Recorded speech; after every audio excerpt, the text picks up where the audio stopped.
No princípio era o Verbo, e o Verbo estava com Deus, e o Verbo era Deus.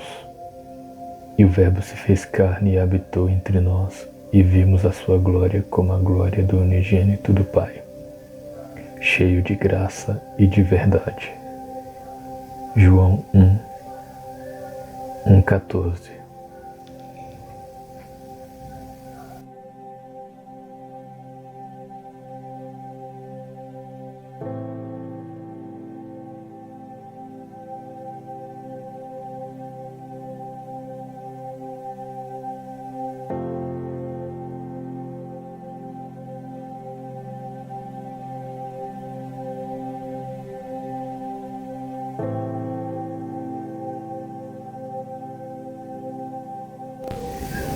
Jesus, o Verbo de Deus.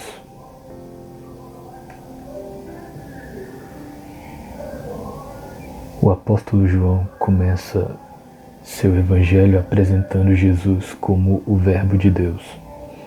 Ele usa o termo grego logos, que a maioria de nossas versões traduz por verbo ou palavra. Ele emprega esse vocábulo apenas no prólogo 2 vezes. Versículo 1 e o versículo 14, e não no resto do Evangelho, pois relata a história do Jesus homem, o Verbo feito carne. O apóstolo emprega ainda o referido termo em sua primeira epístola, 1 João capítulo 1, versículo 1, e em Apocalipse capítulo 19, verso 13. Trata-se de uma palavra que exige explicação para tornar-se compreensível ao povo na atualidade. Entretanto, era conhecida aos leitores da época. Logos é em si mesmo um termo de cunho filosófico e raro na literatura homérica, mas de significado amplo na filosofia. Marilena Chauí, em seu livro Introdução à História da Filosofia, no volume 1, apresenta dezenas de significados, entre eles palavra, razão, pensamento, expressão. Segundo Heráclito, o Logos era um princípio divino que governava o universo e impedia que o mundo em constante mutação se tornasse o caos. Era a capacidade do homem pensar e raciocinar, de discernir entre o bem e o mal. O conhecimento da verdade provém do Logos, dizia que era a mente de Deus. São vários os conceitos filosóficos do termo. Para os sofistas era o poder do pensamento, da fala e da persuasão, chegando a ser predominantemente a razão humana. Para Aristóteles era a fonte da virtude humana, já que as ações estão determinadas pelo entendimento, e é pela fala que chegamos ao entendimento. Segundo o conceito desenvolvido pelos estoicos, o Logos é a alma inteligente interior, autoconsciente e universal, da qual nossa razão é parte, e expressa a natureza ordenada e teologicamente orientada do cosmos. O estoicismo estava muito em voga no primeiro século da era cristã. O apóstolo Paulo encontrou-se com eles no Areópago, em Atenas. Atos 17, verso 18 e 19. Segundo Filo de Alexandria, o Logos divino era uma figura mediadora que procede de Deus, que forma um laço entre o Deus transcendente e o mundo, e representa a humanidade como sumo sacerdote e advogado diante de Deus. É a suma e o lugar do poder criador de Deus, e como tal ordena e governa o mundo visível. Justino o Mártir afirmava que as sementes da sabedoria divina foram semeadas por todo o mundo. Portanto, os cristãos podiam encontrar lampejos da verdade divina por toda parte, ou seja, na filosofia secular da Grécia, é a doutrina do logos espermáticos, palavra germinadora. Isso significa que cada homem recebeu em seu intelecto um germe do logos. Nós recebemos o ensinamento de que Cristo é o primogênito de Deus e indicamos que Ele é o Verbo do qual todo o gênero humano participou. Portanto, aqueles que viveram conforme o Verbo são cristãos, quando foram considerados ateus, como sucedeu entre os gregos com Sócrates, Heráclito e outros semelhantes. Com efeito, tudo que os filósofos e legisladores disseram e encontraram de bom foi elaborado por eles, pela investigação e intuição natural, conforme a parte do verbo que lhe coube. Todavia, como eles não conheceram o verbo inteiro, que é Cristo, eles frequentemente se contradisseram uns aos outros.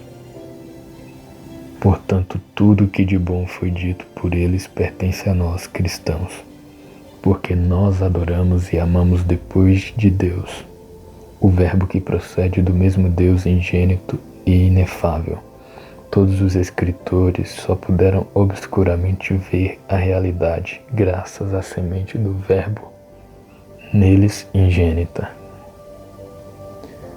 Ele acreditava que todo o gênero humano participou do universo de Deus e que os filósofos como Sócrates e Heráclito viveram conforme o Verbo. Resumindo, nem tudo que foi ensinado pelos filósofos estava fora das Escrituras.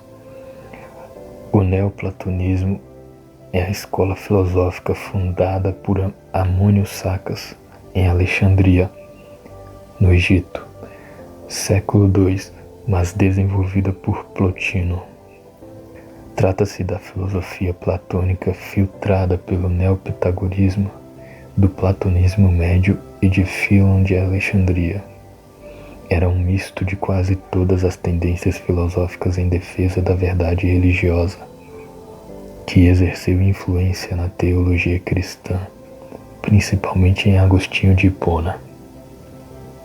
Segundo essa escola, o Logos era o poder de dar forma à arte e à natureza, portanto seria o mundo inteiro. As religiões de mistérios da antiguidade afirmavam que deuses como Hermes e Osíris eram a personificação do Logos. O termo hebraico é dabar, palavra, fala, discurso, coisa. Traduzido na Septuaginta, alternadamente por Logos e Rema. Esses vocábulos gregos são usados nela como sinônimos, sendo que Rema é mais comum no Pentateuco, Josué, Juízes, Ruth e Jó. Para o judeu ou qualquer oriental da antiguidade, a palavra não era um mero som, mas algo de existência independente e cheio de poder. Veja que a palavra de Isaac, quando abençoou a Jacó, não podia mais voltar atrás. Gênesis 27, 33. No relato da criação é manifesto o poder da palavra de Deus.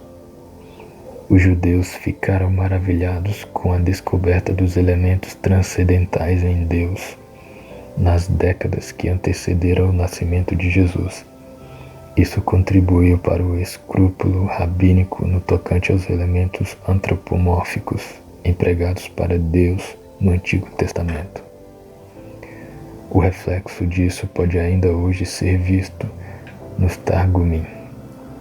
Os Targumim usam o termo aramaico meima, palavra, declaração, discurso, para Senhor, isso em diversas passagens, onde há a presença de elementos antropomórficos empregados para Deus.